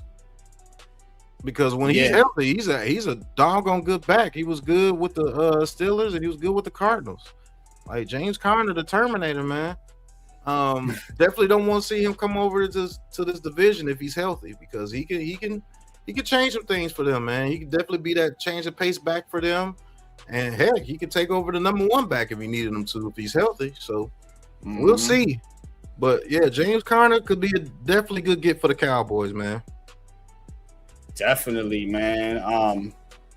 I like you said, as a Giants fan, I don't want to see that, but they're gonna need to really take that running game serious this year, man. You can't have Dak and them trying to go back there and just think you're going to throw. Not with our defense. Not with the Eagles defense, and not. We're going to talk about their defense here in a little bit, man. Washington, maybe, but them other two defenses, they're going to have an issue, so they're going to have to boost up that running game, because all this focus on Pickens and Dak and all this, you better be worried about who's behind Javonte Williams and whether that offensive line can truly,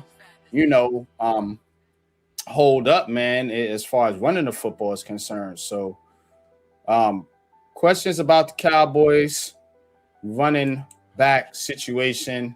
And there's questions about the Commanders' offensive line. And this is scary for them. So, it says OTAs could really reveal the first shape of Jaden Daniels' protection. This is Rigo's Rag, these websites for some of these other teams. If you guys are fans of those teams, powered by fan side, I guess. But Ryan McCaffrey.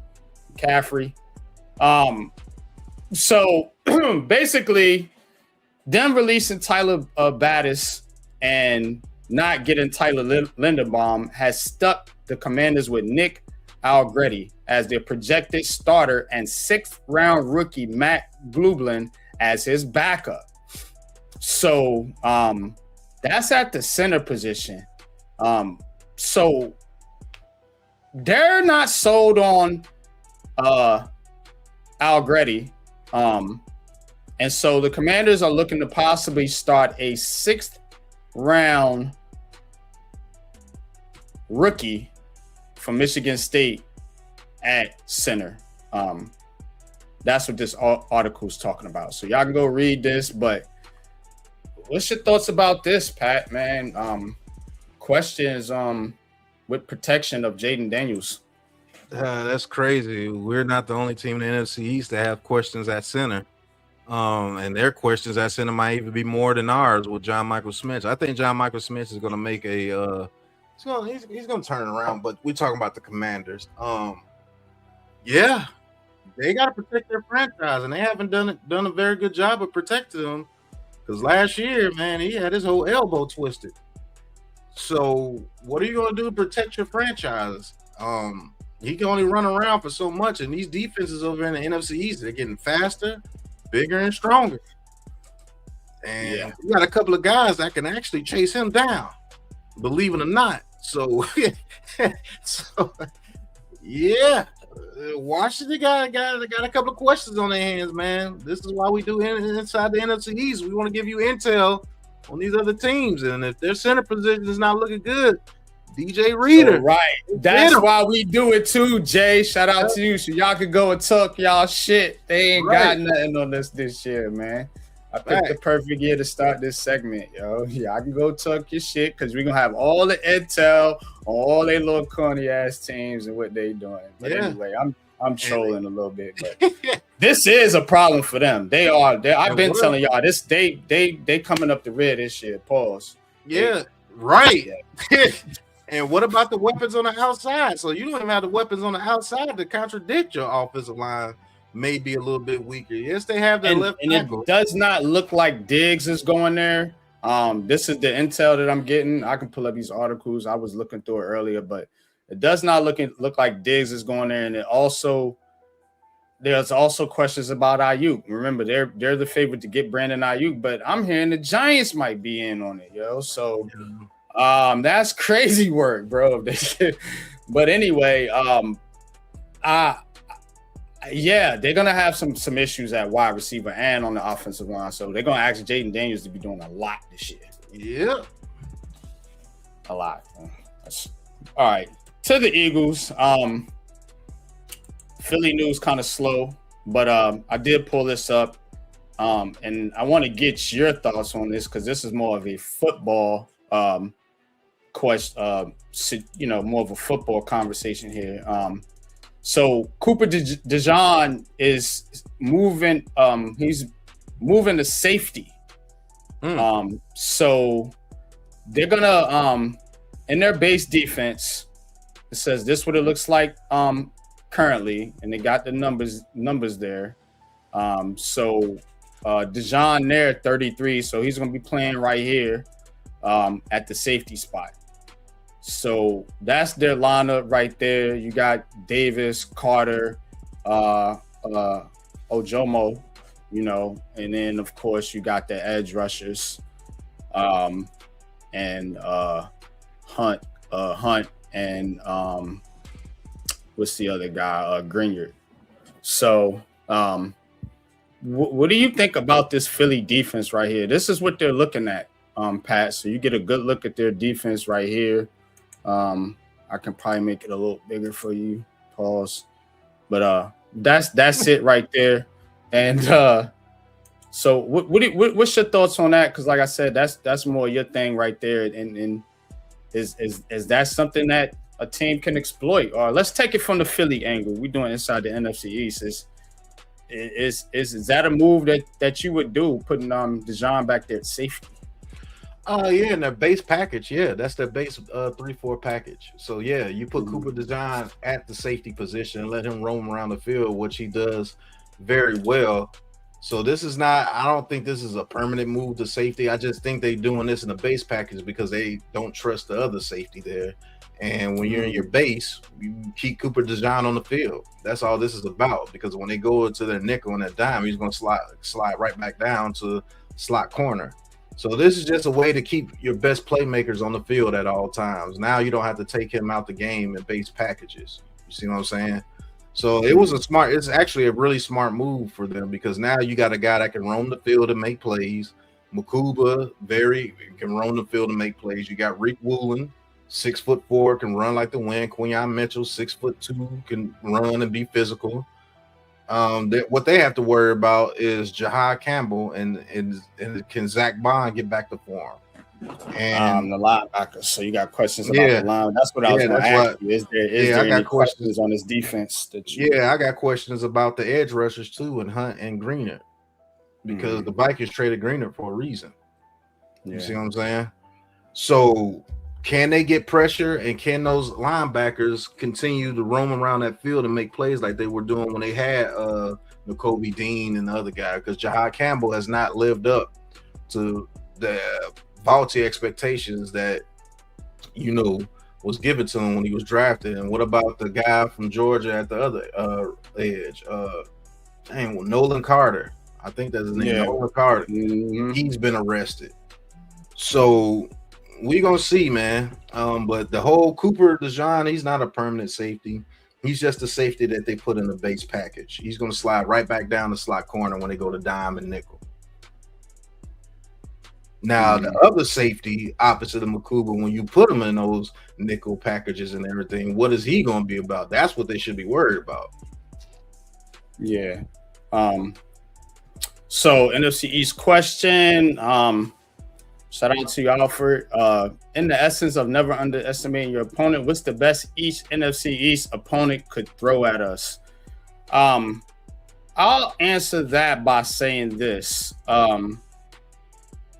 Looking at Philly particularly, it's going to be based on their run game now, more so.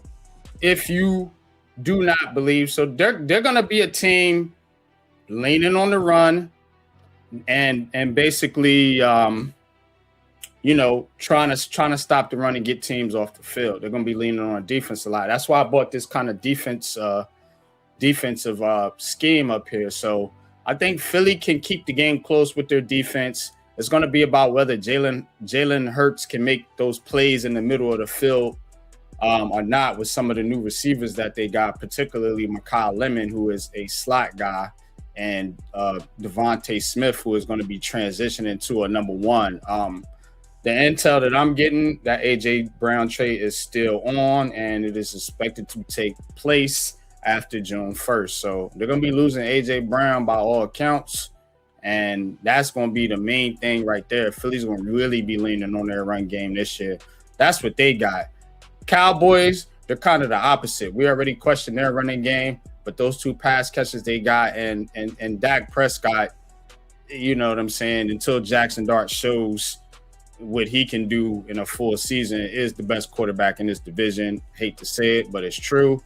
So they got that going on for them. They still got some questions on that in that secondary. Don't get it twisted, even with Caleb Downs and on that defense. So I do think the Cowboys are going to be heavily relying on their offense to outscore teams in more games than not. Washington, all they got is Jaden Daniels, dog. That's it. Yeah, that's that a ass. I ain't even holding you. I'm not scared of anything else over there. Jaden Daniels, and because they're coaches, I don't like the coaching staff. I don't like the defense at all, other than Sonny Styles. And they don't really have – they ain't got much. I'm just going to say that. They ain't got – and they got a tough-ass schedule. Their schedule is ruthless. So it's going to be tough for those cats, man. But that's all I got for inside the NFC East. Let's wrap this up with a little on the money or out of pocket. I got a couple little things we could talk about here. So let's go ahead and get to that. Yeah. Right here. Out of pocket for that shit. Way out of pocket.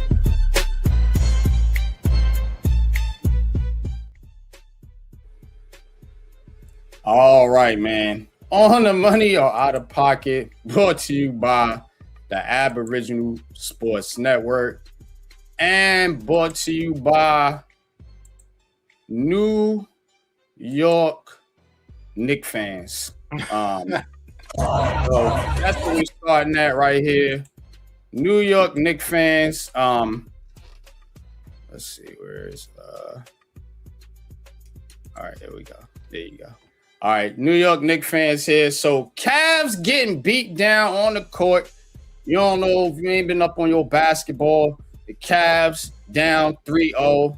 I'm not a Knicks fan, but I am enjoying this series. I'm a big basketball fan and, of course, a native New Yorker. So, yeah, remember those where you would get into it on the court and be like, yo, after the court can be after the game is gonna be a team fight, right? Is it on the money or out of pocket for Knicks to be beating the Cavs' ass on the court and off the court, man? Let's take a look.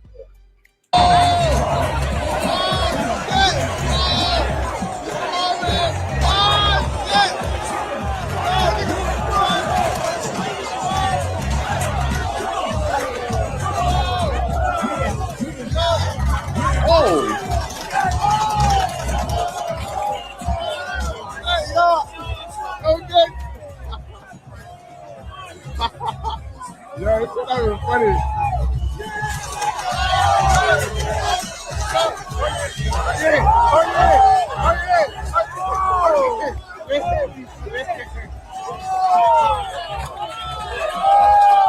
All right, man. New York Knicks fans beating the Cavs down on and off the court, man. On the money, out of pocket, man, for them to take the beef to the streets. Man, they out of pocket, man. But man, that's why you gotta look up the definition of fanatic. Man, them people out there going crazy. Yeah, and I do believe New York. Ooh, y'all make it to the chip. Oh my goodness. Y'all gonna make it to the chip, but if y'all win that mud, ooh, that's what 40, 50 years of pent-up frustration of not getting the chip. Yeah. I wouldn't want to be in New York that night, not a Knicks fan, because they gonna go and stomp you out. Whatever happens in New York better get prepared to get some things fixed after they win that chip, man. And that parade is gonna be outstanding. That parade is gonna be outstanding if y'all can find some way to beat the Thunder. Yeah.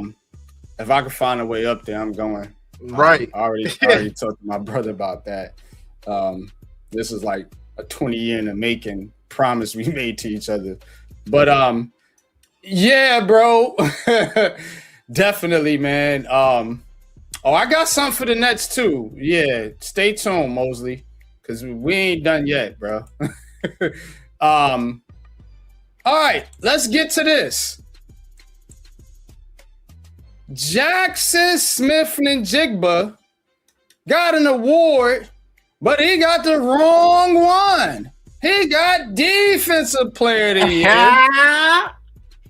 And they didn't even put the space between the and year. Man, the disrespect for Jaxson Smith-Njigba. Is it on the money or out of pocket, man? Look at this right here, man. Come on, bro. Out of pocket, bro. Man, that man had one of the best years at receiver that you could have. Yeah, and you give him the Defensive Player of the Year trophy. Way out of pocket. Like, come on, man. You can't even mail the right trophy to somebody? Good God, man. What are y'all doing, man? Millions and billions of dollars. And you can't get the right award to the right person. So I guess the Defensive Player of the Year got the Offensive Player of the Year award. Man, something like that. Something like that, bro. I don't even know. Like that, yeah, that's crazy work. That's crazy work. All right, man. Speaking of the Nets, look who was at the game. Day'Ron Sharpe, Brooklyn Nets center, posted. Look at his seats. I guess you couldn't. Guess you ain't got the contract to afford them good Madison Square Garden seats, brother, huh? But Day'Ron Sharpe there at Madison Square Garden taking in the Knicks game. This happens a lot in sports. So I'm not gonna make too big a deal about particularly Day'Ron Sharpe doing it, even though you should be working on your game in the gym and not watching the Knicks. But yeah. What do you make about players going and watching other teams, rival teams, and off-season activity? Like, how you feel about that personally, as a sports lifer here, Pat? Man, I ain't gonna say out of pocket, but me personally, I'm trying to work on my game, so the Eastern Conference Finals is in my stadium. You see what I'm saying? You know, but yeah, you're right, Albert. Most of them are fans, but me personally, I'm trying to get it to where I'm playing in the Eastern Conference Finals. Me personally, I'm not saying there's anything wrong with him going to enjoy himself. They're all in New York, so why not go?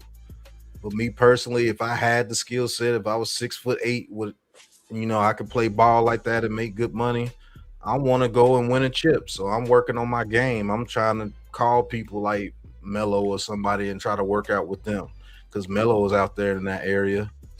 So I will be working on my game, because with Sharpe, you never know. With the Nets, you might not even be in net. Who knows? Exactly. That's why this shit is out of pocket. Out of pocket for that shit. You need to be worried about getting the contract, bro. Right. You know what I'm saying? Coach said it probably took a baddie looking to close the deal for the night. Yeah. All right, man. Moving on. So, Only and Dave posted apparently of someone wanting to go swimming, but they on papers. Oh, man. She comes up with a creative way.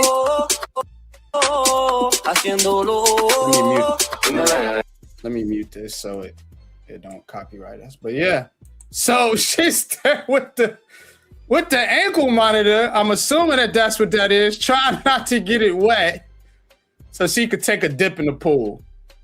Oh, wow. What do you think about that? On the money or out of pocket? Taking your ankle monitor for a swim. Shoot, out of pocket. She should be trying to stay out of jail. Man,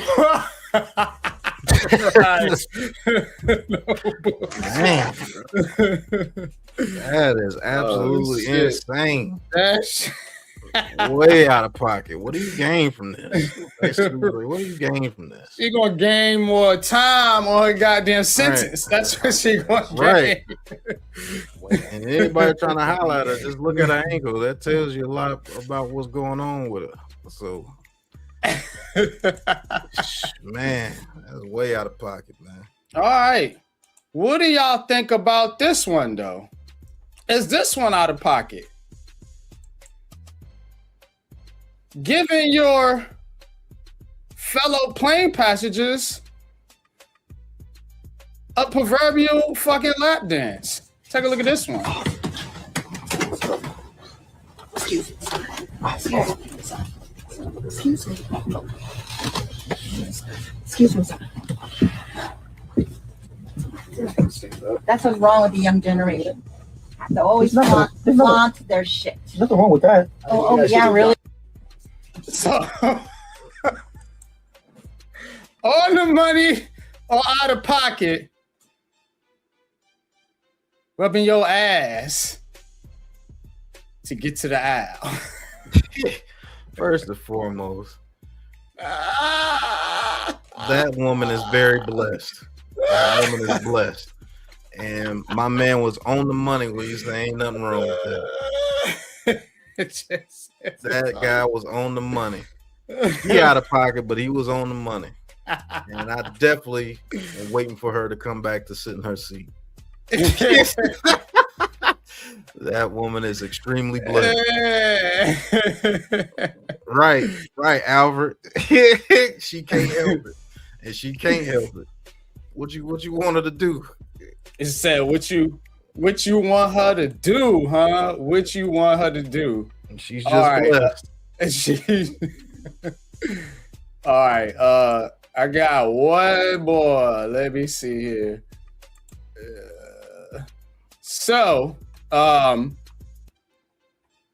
is it at? Oh yeah, right here. So Johnny Manziel, Mike Beasley, and Ray J, and they got into this little MMA thing here. So we're gonna take a look at one of the fans going at Beasley and Manziel here. This is pretty graphic. So if you have any children at home right now, I suggest you cover their ears. So let's take a listen here a little bit.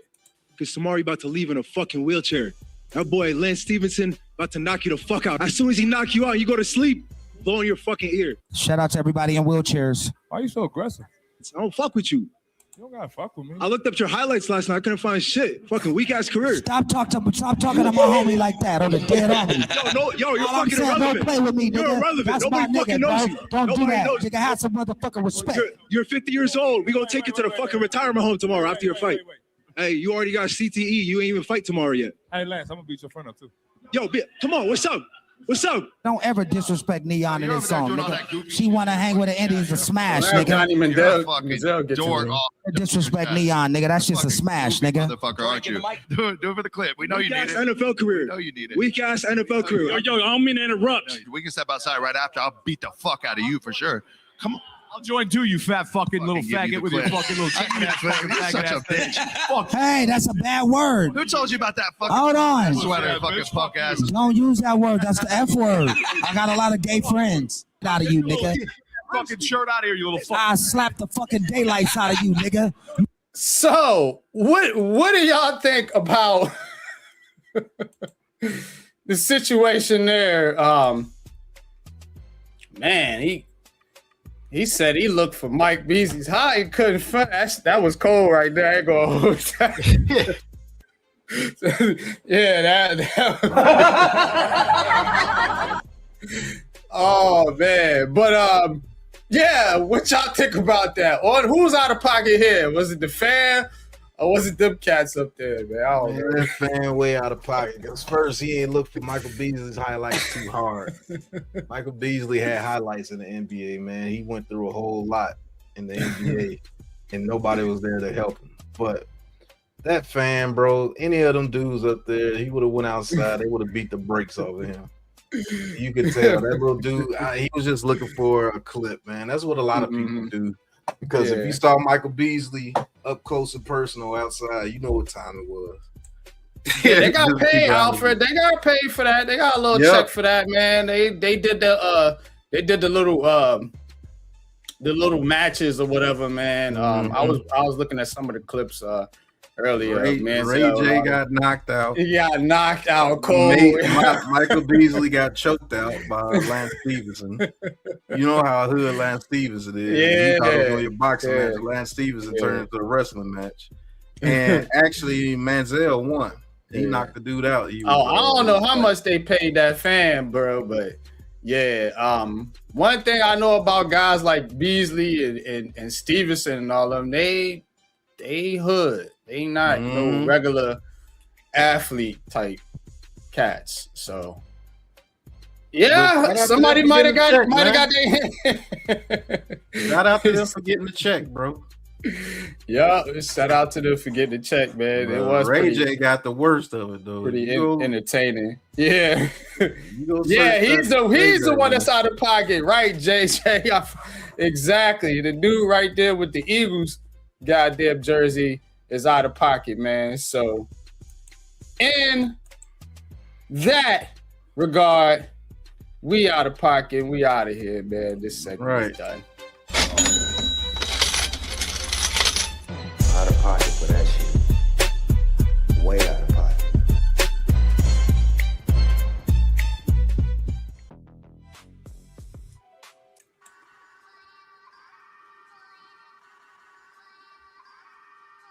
All right, man. That's the show. That's the show today, man. Appreciate everyone tapping in, man. New York Giants conversations. This is my last word here. Calm down on the media shit, y'all. With this fan base, man. Not everything that's posted or said is an issue. Y'all got to show a level of maturity as a fan base. Look, you got a good team. You got the coach you want. You got the quarterback you want. You got a defense. Your NFC East opponents look like you closed the gap there, at least some, from everything we've been telling y'all and covering here. Why are y'all so angry and negative still? And again, this coming from somebody that questions everything. But after you question it, you gotta do your due diligence and say, okay, is this worth it? Is this worth a grain of salt, or is this nothing? Can I move on with life and let this go by? And sometimes that's what you got to do. Just move on. Just let it go. It's not worth it to you. The Giants don't pay any of us. And if you're a fan or a supporter, why you want to use all your energy being negative about the team? I try to be as fair as I can. There's shit I don't like. There's shit I'm going to say it ain't worth talking about. And there's shit that I'm saying like, yeah, they doing a good job. I give y'all that consistency. You got to give yourself that consistency and stop flipping out over politics, which is polar tricks, two birds of the same wing. Stop flipping out about what somebody said in the media. And let's just see what the team does on the field, because that's all you can really judge this shit off of. Honestly, I'm not friends with Jaxson Dart or Abdul Carter. I don't know Joe Schoen. I don't get paid by the Giants. I'm in the same position you guys are in. Just a fan, an observer, a watcher of a sport that I love. I'm not letting this shit fuck with my energy and being all outraged and, oh my God, how in the hell That's wild for you to even take it to that level. How does it affect you in your personal life? I would like to know, because if you're so upset about it to the point to where you're going to ignore everything else somebody does good or that you liked over one thing you didn't like. That's immature and it's nonsense and it's crazy. Oh, it's a lot. When I logged into Twitter yesterday to get content for this show, it was full of comments about politics. One way or the other. And that's what I'm talking about. And people just need to, sometimes you gotta just say, look, okay, me and you can agree to disagree, but it don't mean we gotta be enemies or beef. That's how mature people work things out. And I'm sure that's what, at least I'm hoping that's what Jaxson Dart and Abdul Carter did. The fans, you guys need to do the same thing. Just to be honest, it's people I don't agree with in this Giants community. I don't hate them.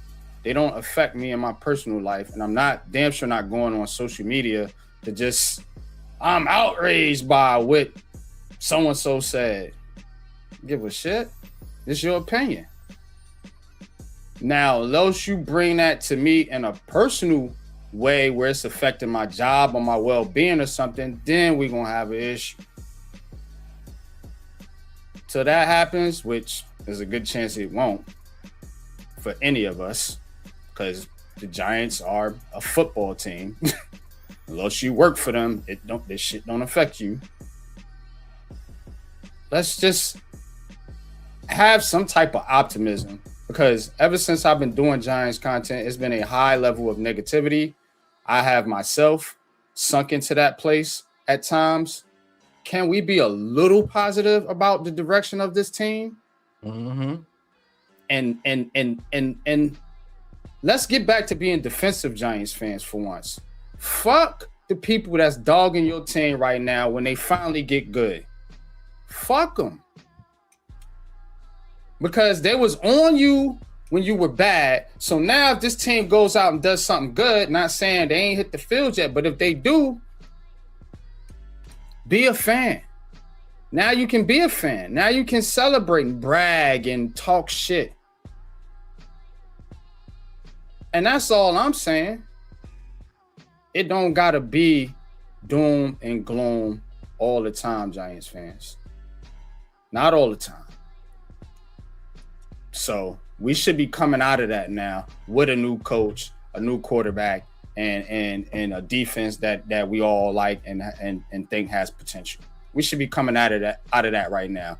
But everything I see on social media is just the same old negativity driven by some of these same people that do not have your best interest and honestly are doing this with a hidden agenda, to boost their own brand or business up.